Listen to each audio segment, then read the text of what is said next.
Thanks very much indeed for coming along tonight, and I hope you'll be challenged by what I have to bring.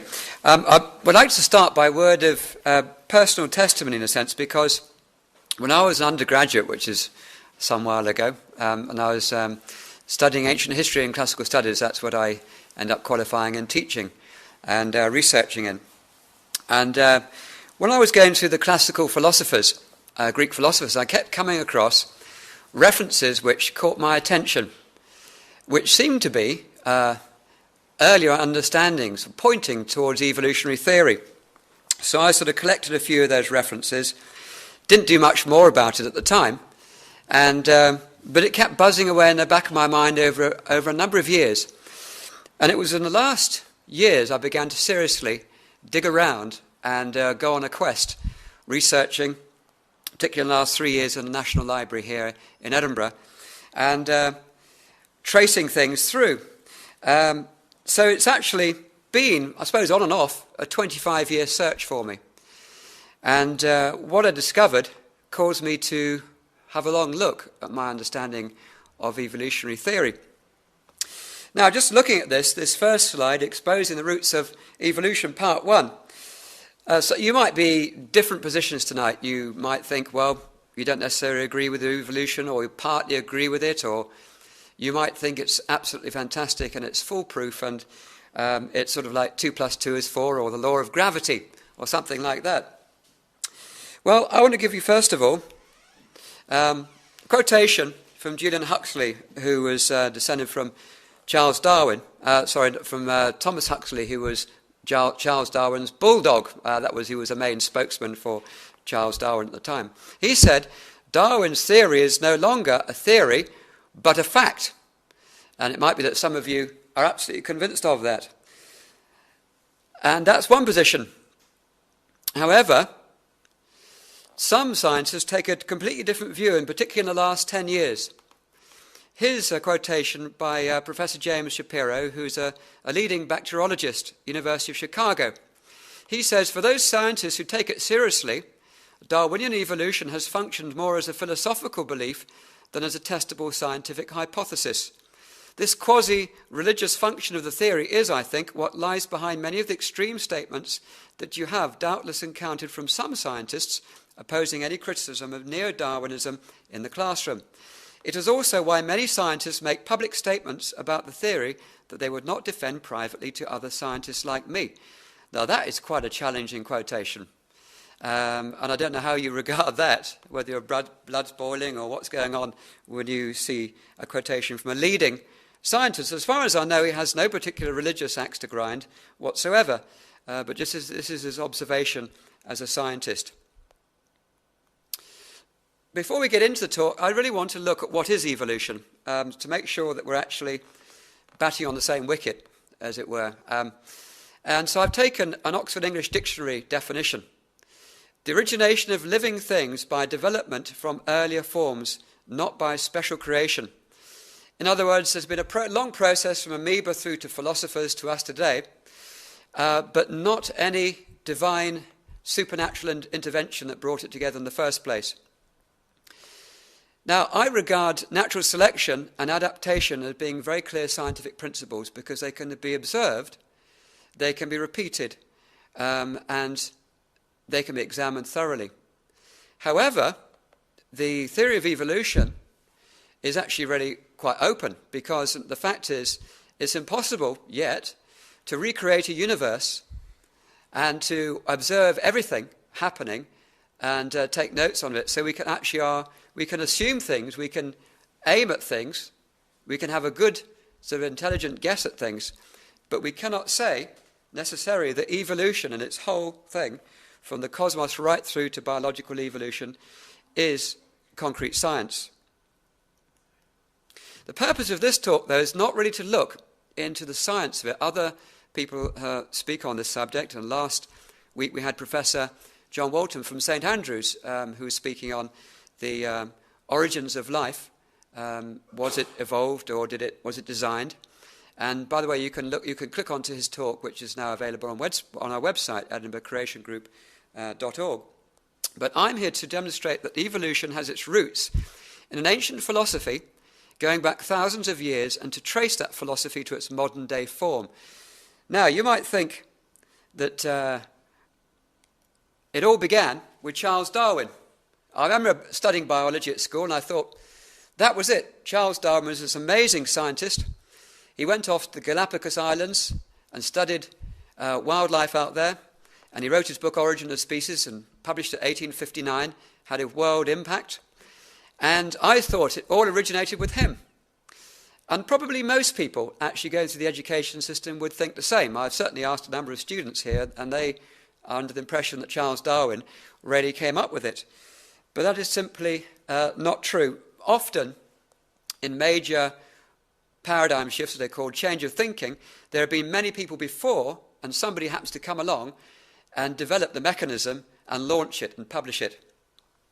So let's look at a quotation from Charles Darwin himself. He said, "Until recently, the great majority of naturalists believed that species were immutable productions and had been separately created. This view has been ably maintained by many authors.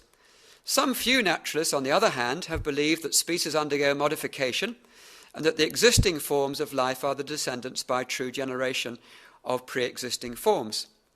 Passing over the allusions to the subject in classical writers, the first author who in modern times has treated it in a scientific spirit was Buffon. He was a chap from the Enlightenment period, the 18th century.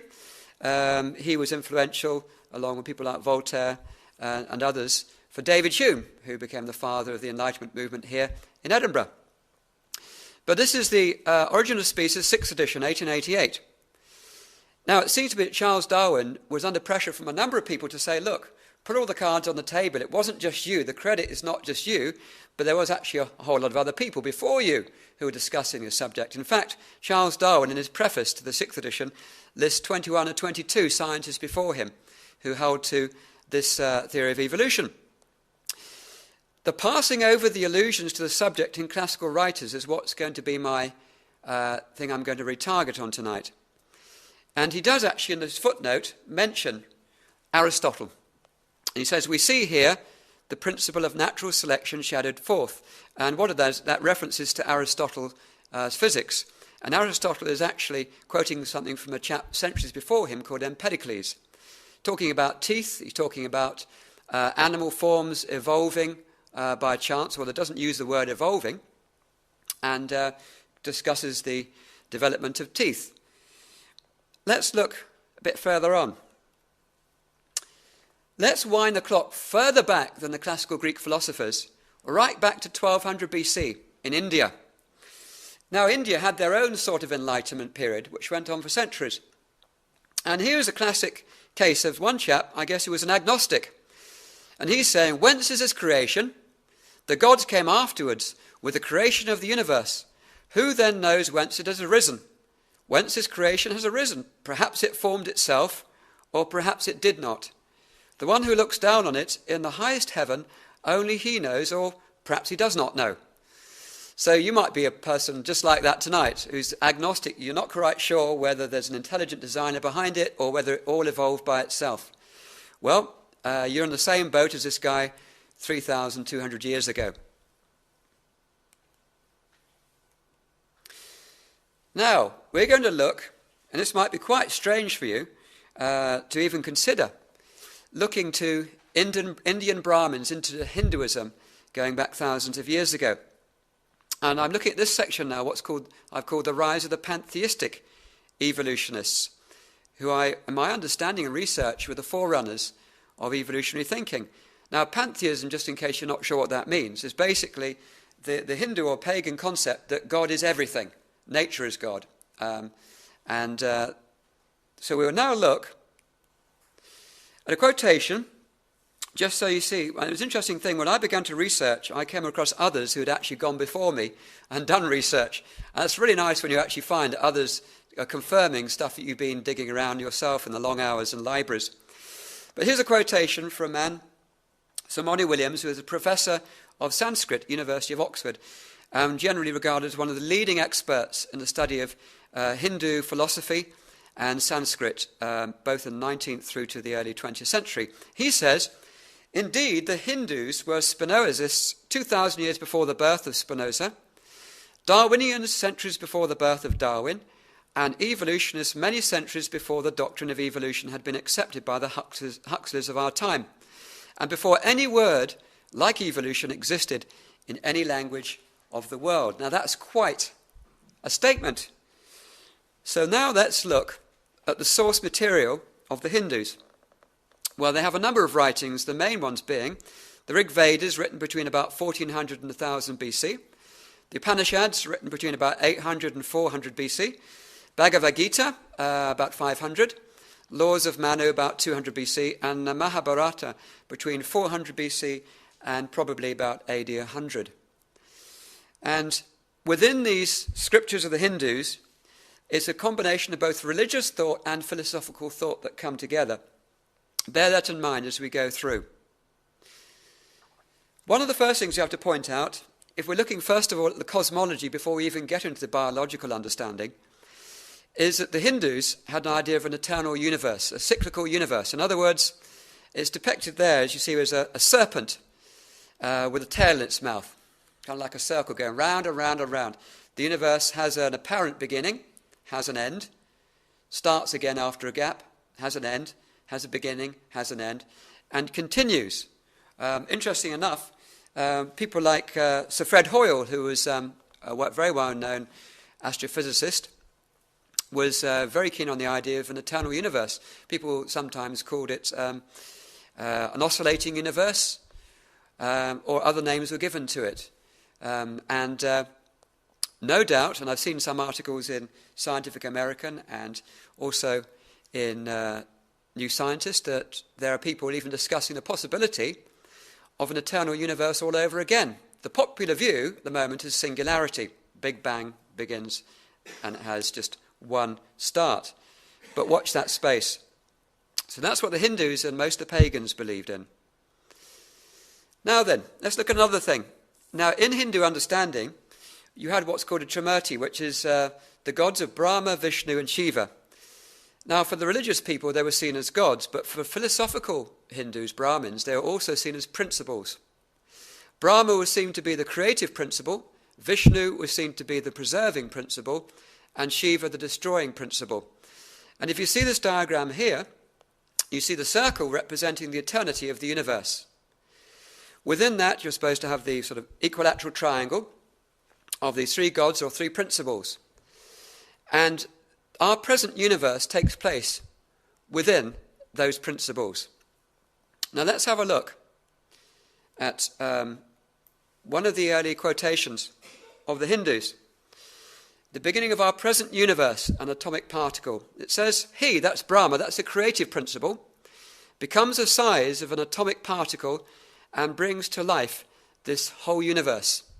In other words, you have this understanding, it began, our present universe, as a tiny particle, and all that was needed within that particle for the whole universe and life and everything was contained within it, in that creative process, and everything came from it. They have a kind of a Big Bang. It says here, and this is a reference probably about 3,400 years ago, from the Vedas, after hundreds of millions of years, he, that's Brahman. Brahman, by the way, in Hindu thinking, is the entire universe, with a consciousness within it. Split the egg, as they refer to, into parts, making heaven out of one and the earth out of the other. A lot of the pagan cultures referred to a cosmic egg as the beginning. They had quite poetic and different explanations of it, quite amusing accounts, but essentially over and over again there was that kind of understanding in a kind of a simple form. They had an understanding of this expanding universe. It says by tapas, that's the heat or power of meditation of Brahman, which is the universe, attains expansion, and then comes primeval matter, and from this comes life. In other words, what you have within the universe itself, Brahman, you have both consciousness and you have this creative principle at work, which is not the same, by the way, as a supernatural creative thing about God outside the universe creating it, as the Judeo-Christian understanding. But it's contained within. It expands, and primeval matter and life comes from that. They have a concept that it doesn't just start as an atomic particle and expands and blows apart, but you also get this thing. It says here, these, that is the creative processes that the universe goes through, in succession acquire the attributes of the immediately preceding ones from which they have originated. Each has not only its own special attribute, but each succeeding one has the attributes of all the previous ones, and that's from the Mahabharata. So that principle is contained right from the beginning, at the start of our particular present universe, and is contained within the whole process, including life. That what was before is built on. So in other words, there were more simple forms, and more complex forms were built up out of it through a process. So what do we say about the Hindu cosmic evolution in a very simple understanding, not like our complex ideas today? The universe is cyclical. Motion involving consciousness causes an atomic particle to appear. The particle, or the egg, as it expands and explodes, forming the universe. Out of this there is an evolutionary progression from particles to philosophers. This process takes billions of years. Sound quite familiar, even though this is such ancient philosophical understanding. Let's move on now to Hindu biological evolution and reincarnation. Now, if you look on the right-hand picture, there's a picture of reincarnation. In one sense, reincarnation's got nothing whatsoever to do with evolution, because what you have is a person dies and the soul leaves the person and ends up in another life form. It could go up and become another lighter-skinned human being, or it could go down in animal form, depending on karma, whether the person's done good deeds or bad deeds, and so on. That's very much written into Hindu religious understanding. But before you just cast aside reincarnation, there's another point which also is grafted in with reincarnational understanding, is as an upward tree. It's often referred to as a tree of life. You find this often in ancient cultures, what's called the tree of life. And you have simpler forms developing up a tree until they become more and more complex. And that thinking is what we'll trace through tonight. Let me just give you, so I'll put that one back. Yeah. We'll follow that through as we go through tonight. And I'm going to now look at some of the other things in understanding of Hindu thinking. One of the things they believed in was the concept of life from non-life, what we call spontaneous generation, which was accepted for thousands of years, right up till 1869, I think, by Louis Pasteur. It was regarded as being one of the best proofs of evolution, and many of those who, at the time of Charles Darwin, accepted it. Now, they had a more sophisticated understanding of it concerning bacteria, but the more primitive understanding of it was this, that things like mosquitoes, gnats, lice, flies and maggots, other species of this sort, originate from heat, are born of sweat or moisture. This was known in the Egyptian understanding. Aristotle later also took it through into the Western understanding. In other words, that life can come by itself from non-animate to animate, and that is a very important link as we look through. Now, here's some quotations from some of the Hindu writings. This one, they, the plants, have an eternal consciousness. In this terrible cycle of transmigration, that's another word for reincarnation, which moves relentlessly on and on, the levels of existence are said to begin with Brahma, that's the creative principle, remember, and to end with them, laws of Manu. Another one, whatever creation is born is resolved once more and is moved again by the merits and demerits acquired in that life, and enters into another body resulting from its deeds. His habitation always resulting from nascience, desire and acts. He migrates from one body to body, leaving off one another repeatedly, urged on by time, like a person leaving house, one after another, in succession. So you have that reincarnation thing, but you also have an upward push that's going on, driven on by desire. And we'll find this also mentioned in what's called the Padma Purana. It says that there are 20,000 species of non-mobile plants, svara, 900,000 species of aquatic creatures, 900,000 species of amphibians and reptiles, 1 million species of birds, 3 million species of other creatures such as animals, 400 species of anthropoids, that's called Venaras, after which the human species, Manchuria, of 200,000 varieties comes into being, and man then engages in purposeful activity to attain perfection. Now what they're saying through that is this tree of life coming from a simple form of plants through aquatic creatures, through amphibians and reptiles, through various animals, through to anthropoids, monkeys, through to apes and so forth, through into the human, 200,000 varieties, which is rather a lot, and man engaging in purposeful activity to attain perfection, which is all about the yoga system, which I mentioned just briefly at the end. But also in the Rig Vedas, going back a long time, they also had an understanding, the evolution, when it came to man, you then had the caste system. You had the Sudra, which were the dark-skinned African or Aboriginal human beings. And then this evolution took place through into then the Vaisya, which is a lighter skin, through to the Kshatriya, which is more the warrior caste, lighter skinned again. And finally the Aryans, the white-skinned Brahmin, who were the philosopher kings and the priests, as it were, of Hinduism. Now, interesting enough, when you look, and I'll be dealing with this in a second talk I'll be doing in November, you will see something of that after Charles Darwin was accepted and through into the 20th century, culminating sadly with the final solution and Hitler's kind of ideas.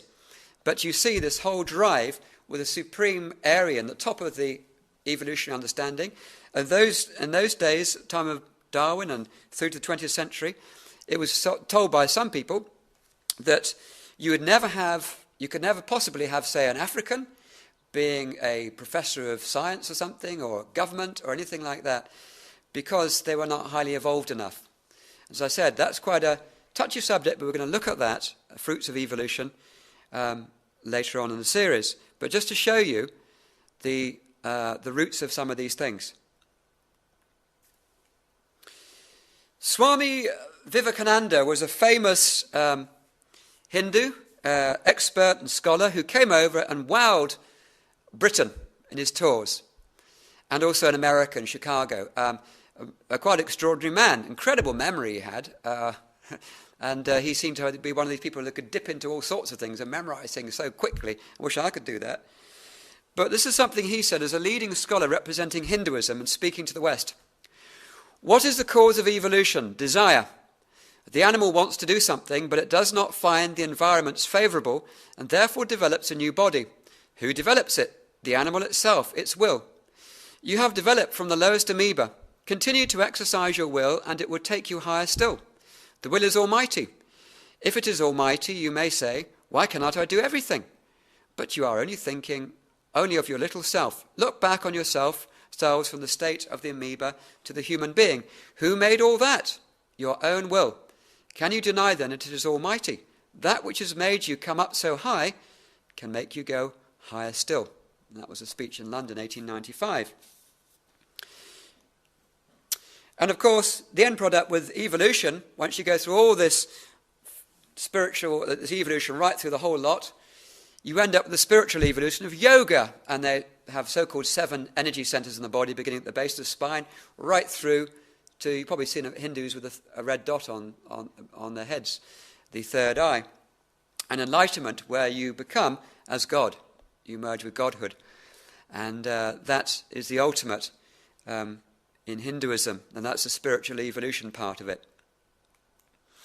Well, now let's look at going west and Pythagoras. Now, he's probably known, most of you, probably because of theorems to do with mathematics, or in some cases, some of you may have heard of his understanding of music or sound and that type of thing.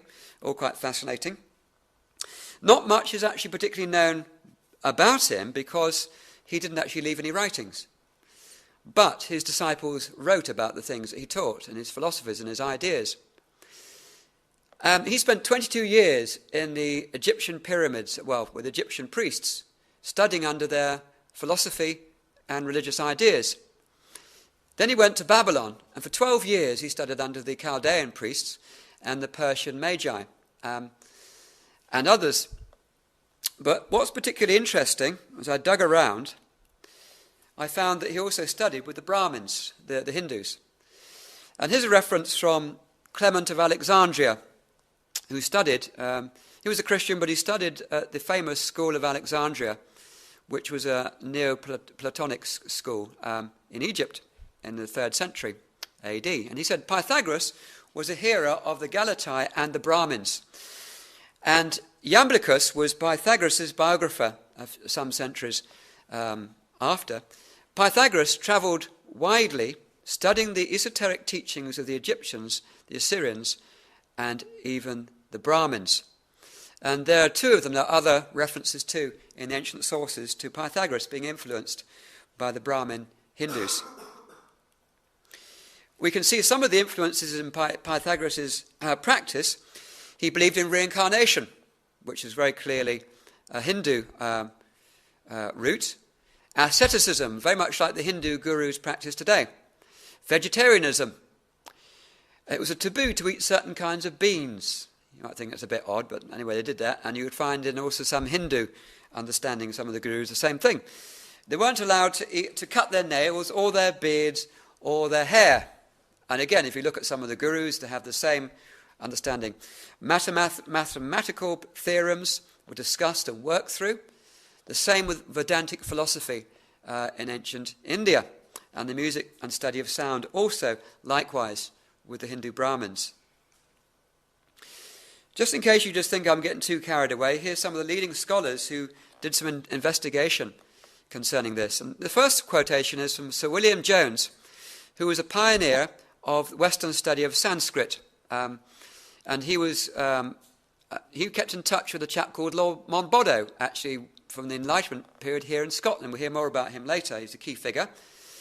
Back and forth they wrote letters.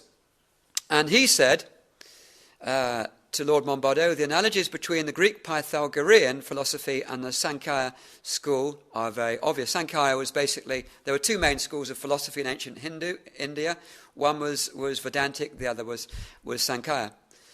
So that's his understanding.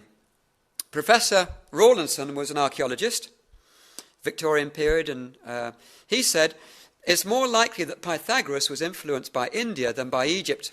Almost all the theories, religious, philosophical and mathematical, taught by the Pythagoreans were known in India in the 6th century BC. In fact, centuries before Pythagoras was even born, those things were being discussed in India, and the Brahmins travelled and discussed them with other people and loved to debate with people in the marketplace. Let's move on to another figure. Pythagoras and Plato, and later we'll look at Aristotle, are key people in founding a lot of the Western understanding and philosophy. Now, Plato was a disciple of Socrates, and Socrates, we read in some of the ancient writings, debated with some Brahmin priests, Brahmin philosophers in the marketplace in Athens.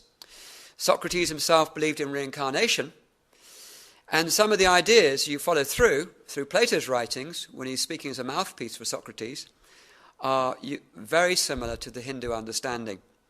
Plato was, of course, influenced by others. He went through studying different philosophers. Heraclitus, who said that everything came through fire, and various other ones. But he spent a lot of money buying some very ancient books in his collection on some leading Pythagoreans, all about physics and science and metaphysics of philosophy. And he had a great influence from Pythagoras as well as Socrates. Now, he said in Timaeus, in his own writing, these are the principles on which living creatures change and have changed into one another, the transformation depending on the loss or gain of understanding or folly. Now, he understood, just as the Hindu Brahmins had, that living things can change. They're not fixed, but they change. They go through a process, there's a fluidity, they change. And he understood that, one to another. But he didn't have the kind of understanding we look about, Darwinian, with just purely natural selection and environmental pressures and so on. They were looking at something internal because they believed in a consciousness. Plato believed that God created the world, but it was the same, but the universe was also co-eternal, which is quite difficult to hold those two things together, but that's what he did. But he had a very much this Hindu Brahmin concept, which followed through later on. Other scholars, when they looked at Plato, they realized that the influences again have come from a Hindu Vedantic school. And Sir William Jones, again, this is a quotation of him writing to a letter to Lord Monboddo from the Enlightenment here in Edinburgh. And he wrote, "I have seen enough of it to be convinced that the doctrines of the Vedanta school are Platonic." Another chap, Professor Urwick from the University of London, said, "I affirm very confidently that if anyone will make himself familiar with the old Indian wisdom, religion of the Vedas and the Upanishads, he will shake himself free from the academic attitude and limiting Western conception of philosophy, and will then read Plato's dialogues, he will hardly fail to realize that both are occupied with the self-same search, inspired by the same faith, drawn upwards by the same vision." Let's move on to Aristotle. He was a disciple of Plato. And many of his ideas, Plato, I think, thought he'd be a carbon copy and carry all his ideas through, which he didn't necessarily, because Aristotle thought for himself. He gained a number of his own ideas, but also a lot of his writings were taken straight from the thinking of Pythagoras and the writings of Pythagoreans before him. Now, a chap called Professor Arthur Lovejoy gave a series of lectures at the Harvard University, one of the leading universities in America, in the 1930s, and he wrote this book, The Great Chain of Being, a study of the history of an idea. And what he did, and it was really nice to find this book, is he did my work tracing through Aristotle right through to Charles Darwin. And as I said, gave that series at Harvard. Let's look at Aristotle. Unfortunately, the first quotation, I was digging around, I didn't put it in there. But here's a quotation from Aristotle's writings. "Nature gradually, step by step, developed from inanimate substances to living creatures. And again, other bloodless animals generate indeed, but from decaying earth and excrements."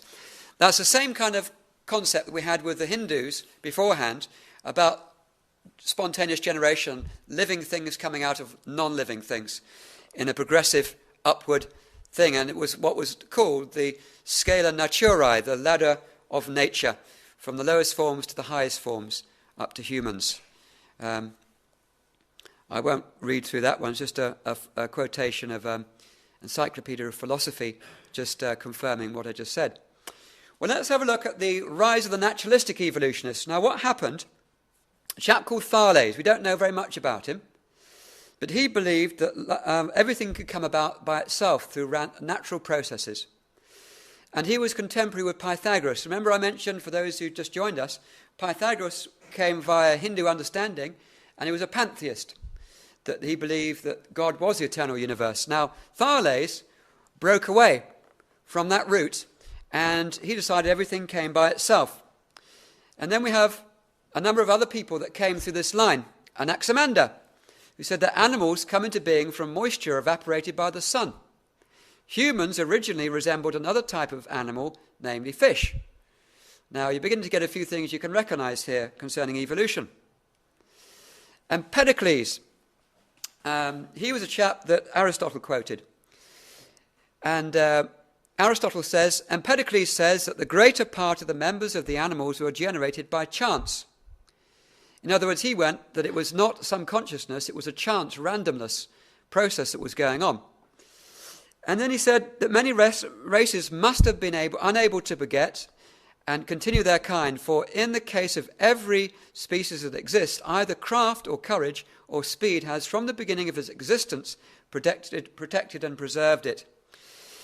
And like the Pythagoras, he believed in reincarnation. So even though he was very much a naturalistic philosopher, he held on to that Hindu, Pythagoras, Plato kind of understanding. Democritus, I'm not going to give you any quotes, otherwise we'll be here all night, but he was generally regarded as the father of the atomic theory. And he said basically that atoms appeared all by themselves, and through the process of randomness, the universe came into being as the atoms built up, and through eventually to life forms and so on.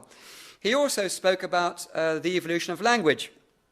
And he said that human beings, first of all, they grunted like animals, and they went from that to a state of language through that long process.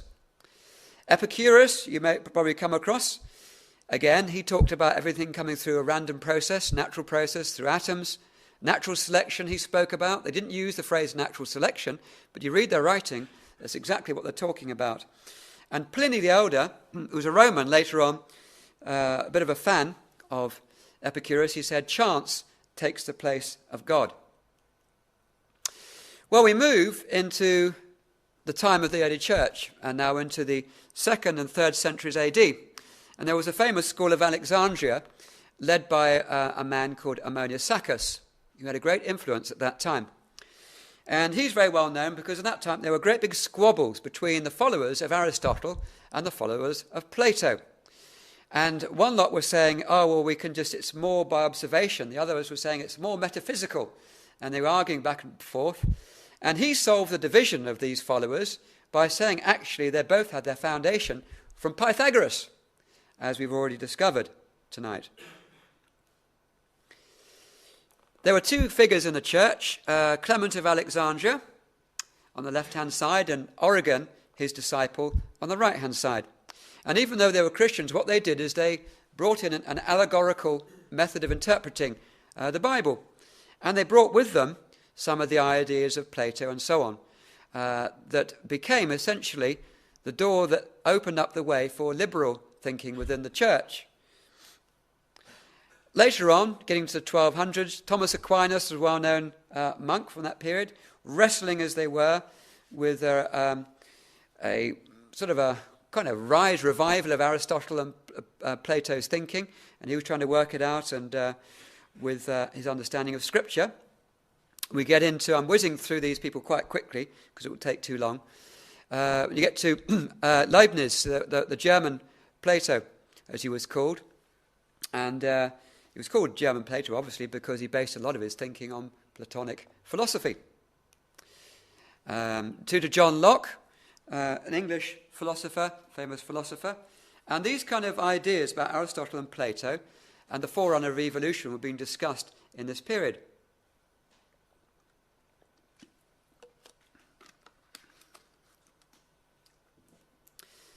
Now, we get to an interesting part, and Sir Francis Bacon, founding of the Royal Society and modern Freemasonry. You think, what on earth's that got to do with evolution that we've been talking about and these ideas which go right through from the early times? Well, Francis Bacon was regarded as being founder of modern Freemasonry, particularly the Scottish Rite, and also being very much in founding the Royal Society in London in 1660, along with Robert Boyle and Sir Robert Murray. By the way, Murray House, in part of Edinburgh University Education Centre, is named after him. And you have to bear in mind, Christianity after the Reformation and so on was very strong.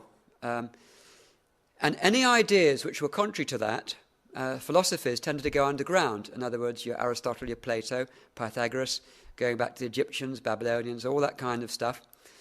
So some people kept a veneer of Christianity on the outside, but within a hard core was still the philosophy was kept alive. The ancient philosophy was kept alive. You see this, for example, even in Edinburgh. If you go to George Street, you'll see the Grand Lodge of the Freemasons. And on the outside, you have a sculpture of Christ carrying a cross. So you'd think, oh, it's a Christian thing. But actually, when you go into Freemasonry, you discover it's not actually a Christian thing. Everything is interpreted through a very ancient philosophical system. So, bear in mind, too, that the Royal Society, wonderful as it is, because a lot of empirical science, and that's fantastic and great, was also very much founded by a bunch of people who are very much forerunners in Freemasonry. Now, here's a quotation straight from a lecture of an initiation of a 32nd degree Freemason. You don't tend to get this kind of information very often, but here it is for you tonight. It's supposed to be kept secret. But here we go. In the Scottish Rite, you will be taught that our ancient ancestors who knew all the mysteries left enough traces so that today we, with diligent labour and teaching, like we're trying to do tonight, may renew them and bring them to light for your enlightenment. We now come to the great symbol of Pythagoras, Our symbols have descended to us from the Aryans, which is like the Hindu Brahmins, and many were invented by Pythagoras, who studied in Egypt and Babylon. That we've already discussed those things. So they already knew this. And this philosophy, this understanding, was kept and preserved within Freemasonry in what's called speculative Freemasonry.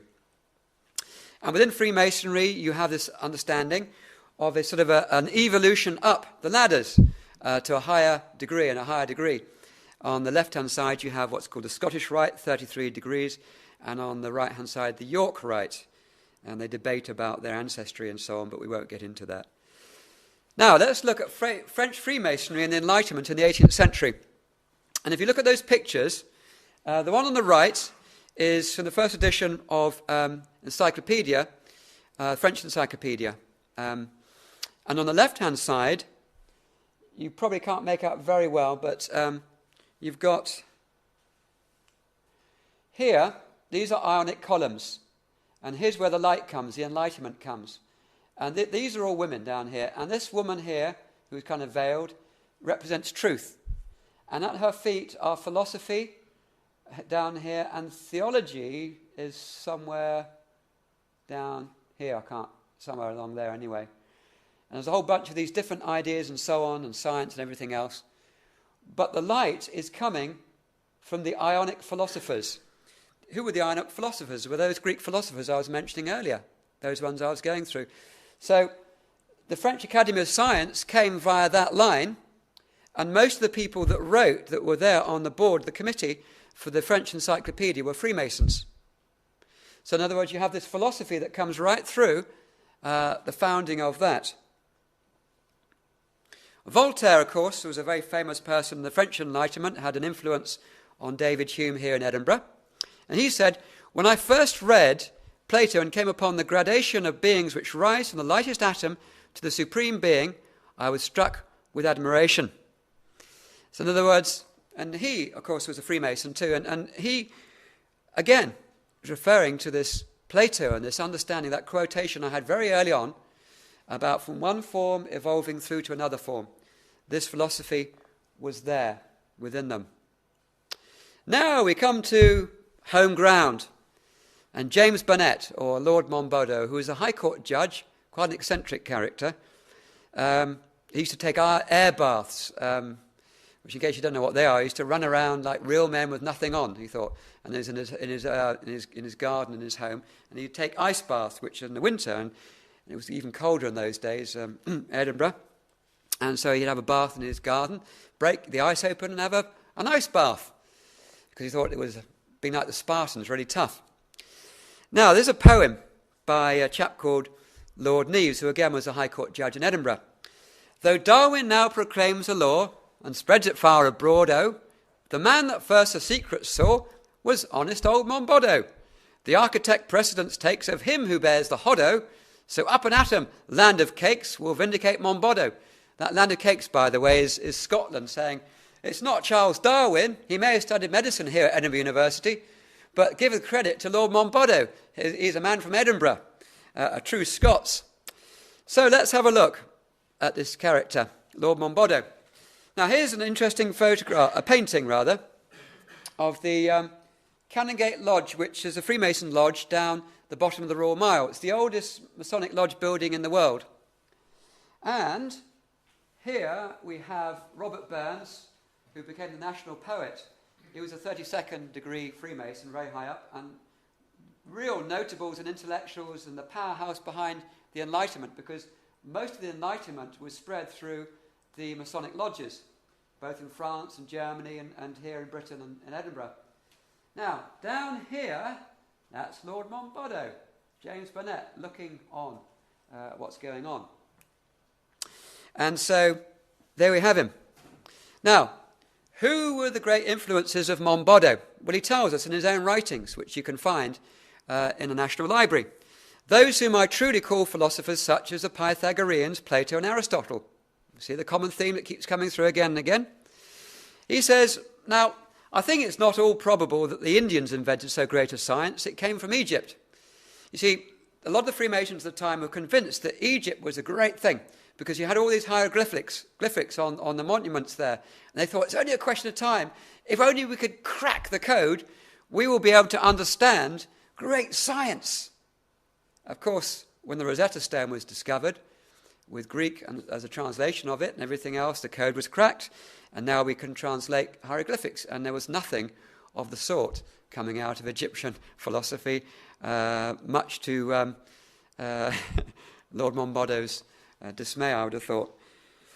But, as I mentioned before, it was Sir William Jones who was writing from India to communicating with Lord Monboddo, said no, it was the Brahmin Hindus who were the originator of the theory of evolution. Now, here's some quotations from Lord Monboddo. He says, the orangutan, that's an animal betwixt a monkey and a man. 1768, he said that. Another one, there are, I know, many such should be, there are, I know, many who will think this progress of man from a quadruped and an orangutan to men such as we see them nowadays very disgraceful to the species. But they should consider their own progress as an individual. In the womb, man is no better than a vegetable. If therefore there be such progress in the individual, it is not to be that there should be progress, is it not to be that there should be progress also in the species from the mere animal up to the intellectual creature? 1795. Now we're getting to Erasmus Darwin, we're getting closer to home. Erasmus Darwin was the grandfather of Charles Darwin. Charles Darwin, his father and his grandfather all studied medicine at Edinburgh University.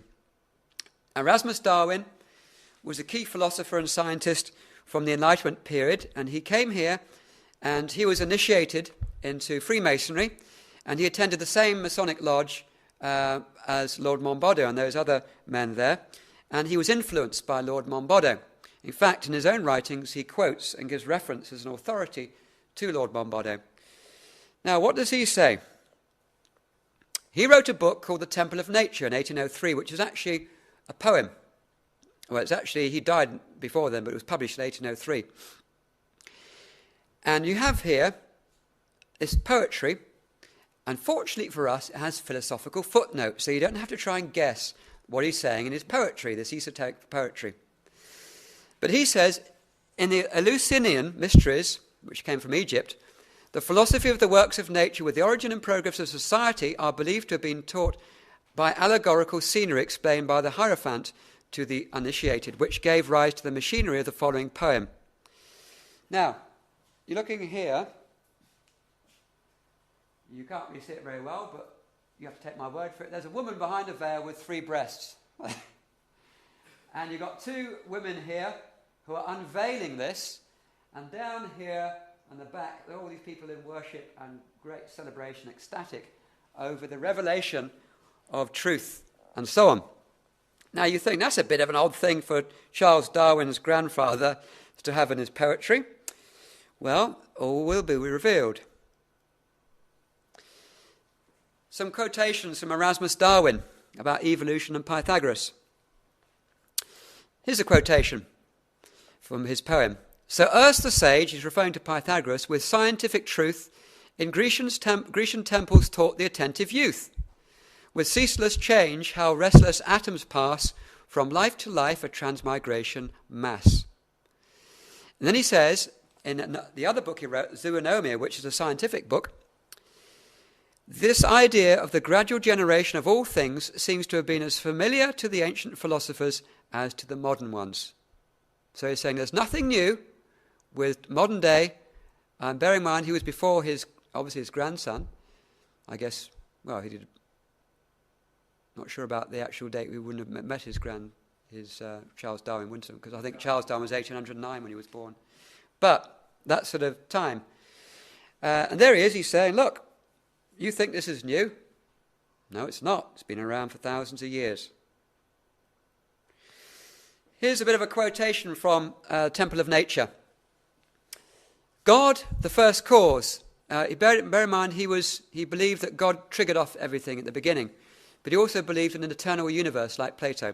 But he said, God the first cause, in this terrene abode, young nature lisps, he is a child of God. From embryon births her changeful forms improve, grow as they live and strengthen as they move. ere time began from flaming chaos hurled, rose the bright spheres which form the circling world. Earths from each sun with quick explosions burst, and second planets issue from the first. Then whilst the sea at their coeval birth, surge over surge involved in shoreless earth, nursed by warm sunbeams in primeval caves, organic life began beneath the waves. And he says about, hence, without parent, by spontaneous birth, rise the first specks of animated earth. From nature's womb the plant or insect swims, and buds or breathes with microscopic limbs.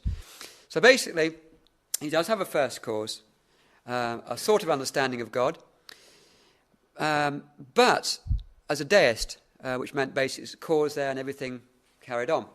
But nevertheless, you have evolutionary understanding in here. And that last quotation there from Philosophical Footnotes, The Temple of Nature, basically says he believed an eternal universe that had a beginning. He talks about like a big bang explosion, and out of that comes the system, the solar system out of the sun and everything.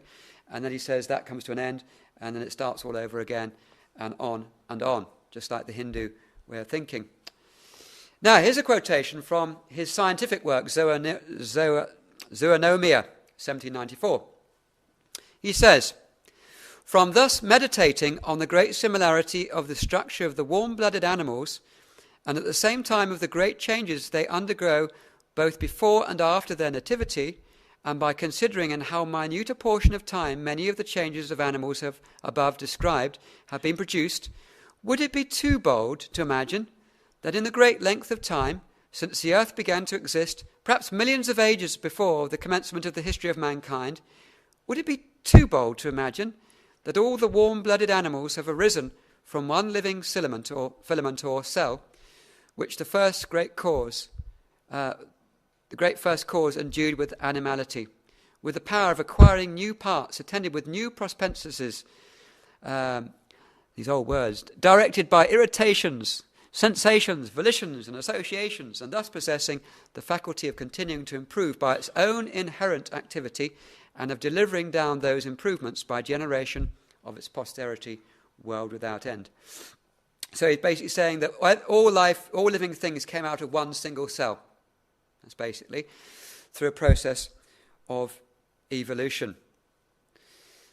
I won't read that, but basically he refers to David Hume, the atheist in Edinburgh, who also thought everything could have evolved by itself, but through completely natural processes.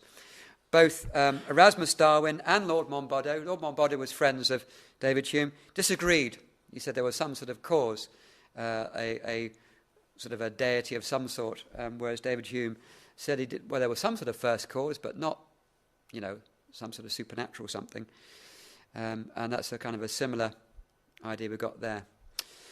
Conclusion then. The theory of evolution came originally from the Hindu Brahmins. We've seen that as we've gone through tonight. Secondly, this pantheistic form of evolution, that is pantheistic for those who weren't here, means that God is everything, the consciousness in everything, was passed down by Pythagoras to the Greeks. Thirdly, that Thales and his Ionic school of the naturalistic Greek philosophers branched out from the pantheistic evolution to naturalistic evolution. Part 4, Plato and Aristotle's evolutionary ideas were dispersed through the Alexandrian school in Egypt in a time when Christianity was coming to its ascendancy.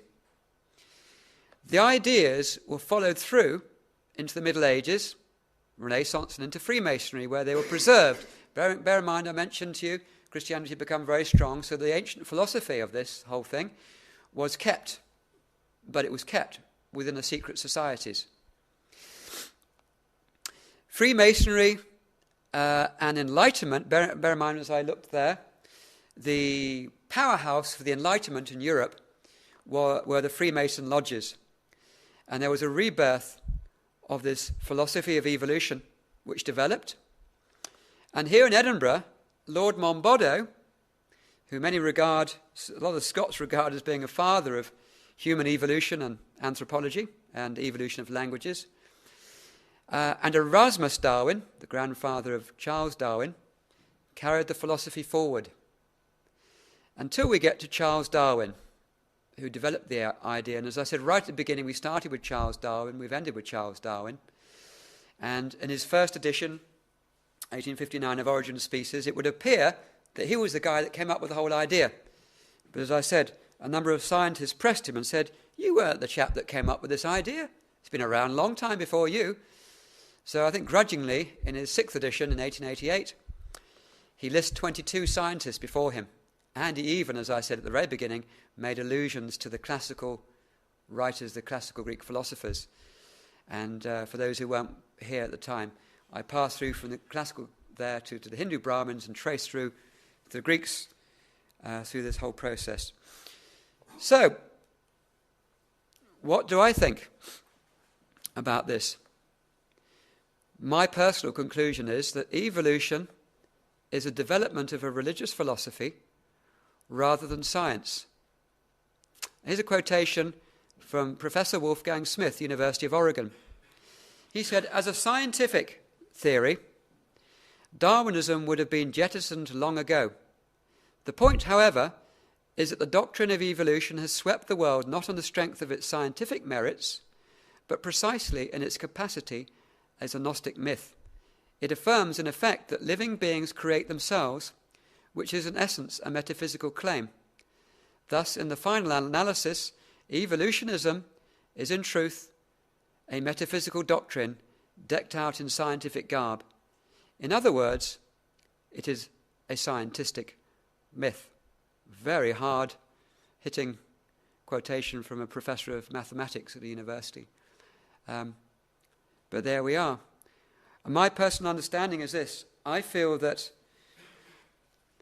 natural selection and adaptation, as I said at the beginning, are scientific principles. They should be taught within the scientific departments. Evolution, I see rather as a philosophy, ought to be taught in the department of philosophy. That's my hope and desire. And I hope you've been challenged tonight by what I've said. And if you have any questions, please fire ahead.